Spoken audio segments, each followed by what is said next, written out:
doesn't. Yeah! What's up? I'm TD Barry of Capee Street, back with another battle rap event recap. Capee Street was in the building yesterday evening for the UDubb Battle League Alpha and Omega event, which of course was headlined by Arsonal versus Loaded Lux. And the storyline going into this is Arsenal's last battle. This is his last time battling, and he went against the person who pretty much put him on. Um, Gave him his first start in like the major battle rap circuit, and it was a dope card, dope event. It was in Newark, New Jersey. It was also was supposed to be a Harlem versus Newark thing, which didn't really exactly turn out that way by the end of the evening. I'll get into that more in a minute. But I mean, overall, the battles was good. I don't think it was one bad battle on the event. Of course, well, not of course, but I have to point out that T-Rex versus J400 was supposed to go down, which didn't go down. As far as I'm hearing, Rex just didn't show. He just no showed. Also hearing he took a deposit, which I mean you can't really believe everything you hear, but Rex versus J400 didn't go down, and now it makes the whole Harlem versus Newark thing kind of awkward for me at least, because it was four battles. The Rex battle was supposed to have been the fifth one, and the four battles I had it tied 2-2, with two battles going to Newark and two going to Harlem or New York or whatever. But yeah. So to get into it, the event, which of course none of these events rarely ever start on time. The event started like real late. Like I got there, the doors were supposed to open at 3. The event was supposed to start at 4. I didn't get there till maybe 5, and I mean we still was waiting around for like an hour and a half. So um, I'm gonna say around like 6:30 ish maybe the battles got kicked off. Maybe 7, somewhere along that. And the first battle of the night was K Shine versus O Red. This was fire, man. They both was killing. The only round I think was convincing was the second. I gave O Red the second convincingly. The first and third can like go either way. Um, they both had some Friday, the movie Friday bars in their first round. I forgot Red's Friday bar, but K Shine said something like, "I watched Red drop tears like my grandmama gave me that chain. That was fire." Um, and yeah, like I said, man, they was both bringing it. O Red took this angle in the third, which was dope, man. This was a dope gimmick angle, whatever you want to call it, prop. He dressed up in like he put like a suit and tie on and a sweater. He dressed up like an anger management counselor, and I mean, and he pulled it off. He was saying, you know, Sean has anger problems in his battles. He pointed out the fact that Sean did Saga for trying to be in two groups when Sean was in fact trying to do the exact same thing himself. So it was good, but I thought I didn't think Red's third was going to be able to be beat, but Shine brung it in the third too. I mean, he just rapped though. He just rapped, and but it was fire though. So I mean, it could really be like it's one of them battles where it could be anywhere from 3-0 Red to 2-1 Shine.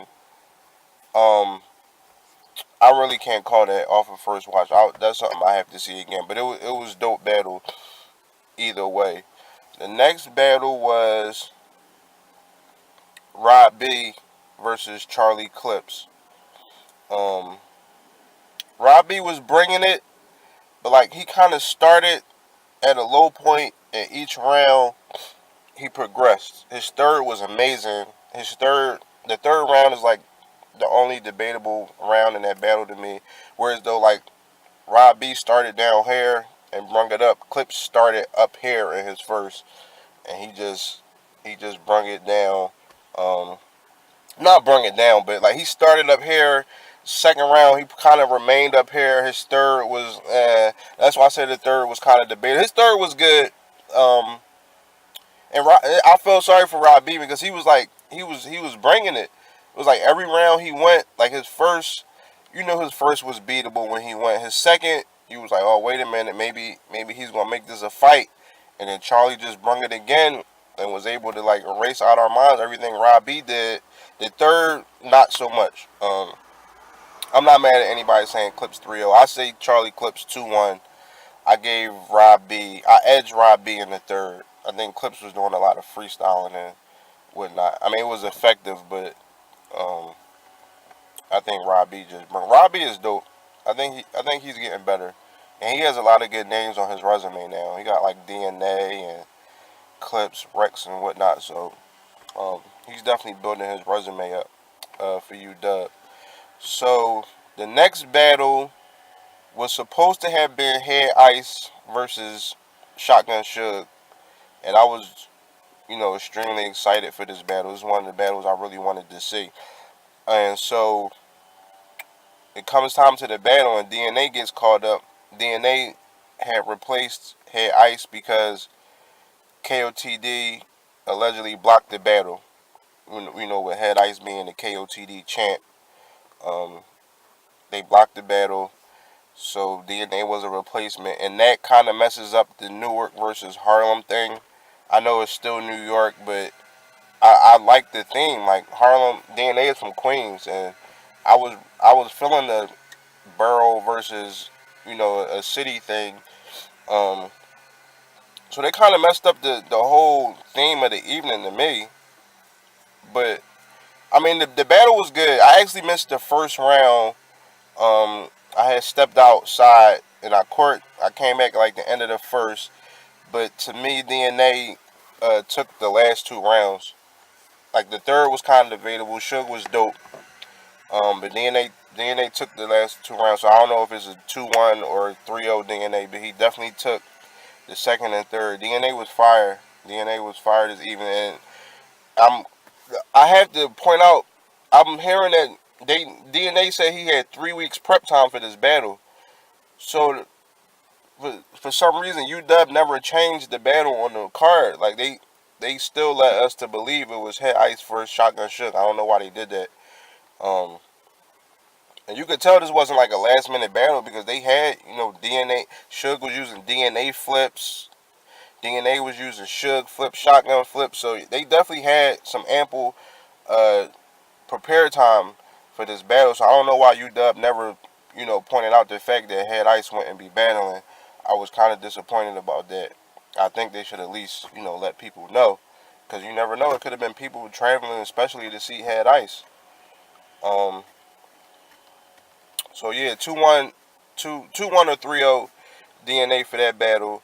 Then that brought us to the main event, which at this point we realized that Rex wasn't going to be there. Um, Arsonal versus Loaded Lux, student versus teacher. And this is my first time seeing Lux live, and I almost get to see the circus. Like Hollow the Don, if you familiar with Hollow the Don versus Loaded Lux, Hollow talked about is like a circus when Lux performed, and I almost got to see that. Not there was anything wrong with it. I mean, presentation. He always gets an A+ for presentation. He he brings a whole gimmick with him and uses what he's wearing to go with his angle that he's going to take. I mean, it's dope. It's dope. So Loaded Lux came out dressed as a karate sensei, a karate master, being as though this was being talked about in the sense of Mr. Miyagi versus Danielson. Like I think Arsonal alluded to the fact that this was like Danielson versus Mr. Miyagi. So I almost seen this coming, like with Lux. I almost seen it coming. So he came out with the Chinese karate instructor outfit looking like Bruce Leroy, and he had the women dressed in like Japanese attire, which didn't really go together, but whatever. They had the fans, it was dope. It was a dope presentation. Arsonal was just himself, and let's see who went first. Loaded Lux went first. His first round was crazy. He was talking. He was talking. It was what we expect out of Lux. His first round was crazy. he ended it off with a look how they feeding the king grapes, talking about how Arsenal, is a great Grape Street Crip, and that was fire. Cause if anybody ever, if you can get the visual of people when they feed kings grapes, like that was the bar that stuck out, and I think that was his last bar. I think he ended the round with that, which was crazy. He had a lot of stuff in his first though. His first had a lot of stuff in it. Um, and then Arsenal came. Arsenal was dope. His first, I edged the deluxe. A lot of people are saying Arsenal took this battle 3-0. I'm not mad at that. I don't see that. I think Lux. I mean, I gave the first deluxe, and the second two rounds, Lux kind of like died down a little bit, like with each round. And then when the third round came along, I was expecting him to do his usual, take one thing, an angle, and pick at it. And I don't know if he couldn't find anything to pick at with Arsenal or what, but he just didn't. He just kept rapping the same. Um, he was saying the same thing about this the student and the teacher and whatever. One thing he did pick at in a little bit in the first round was the fact that Arsenal uses the disrespect as a crutch to hide the fact that he's not really bar heavy. Um, he was saying that don't necessarily mean you can rap because you disrespectful, but he never really like after the first round. That was the last time I think I really heard of that. And another thing he said in the first round, Low Deluxe, was he was saying something how Ars is about to sit here and talk about what he does and show him off to his friends. He was like, "You didn't have to sneak me in the career day." That was fire. Um, Saying pretty much like Arsenal was his son and Arsenal was bringing him there to show him off to his friends as a career day. That was dope. But ultimately, Arsenal took the last two rounds pretty convincingly in the building. People that's watched the pay per view, most of the people I seen saying the same thing. Arsenal 2-1 or 3-0, and I'm surprised I didn't see Ars taking it, but I did. I did say like I would hate to not pick Arsenal for this battle because I know he's gonna write his behind off. It's his last battle. It's his swan song, and he went out. He went out right. He went out with a bang. Even if you don't give Arsenal the battle, you can't deny that he was cooking. He was spitting, man. He did his thing. So shout out to Arsenal. Shout out to UDubb, Ray Swag.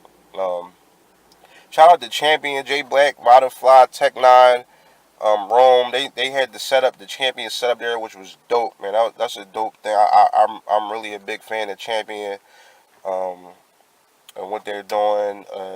It was some people. The building wasn't packed like I thought it would be for a Loaded Lux battle.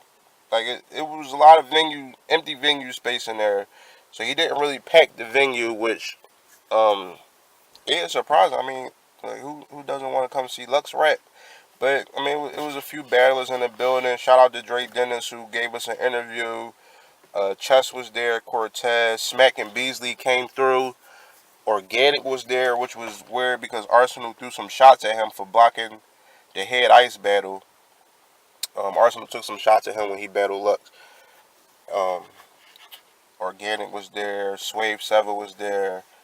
Um, it was a nice handful of people from the culture in the building, but like overall, it was a dope event. I'm not mad at how any of the battles turned out. Like they were all good battles, and yeah, I'm definitely satisfied with my first UDubb Battle League experience. So saying that, this is TD Berry signing off.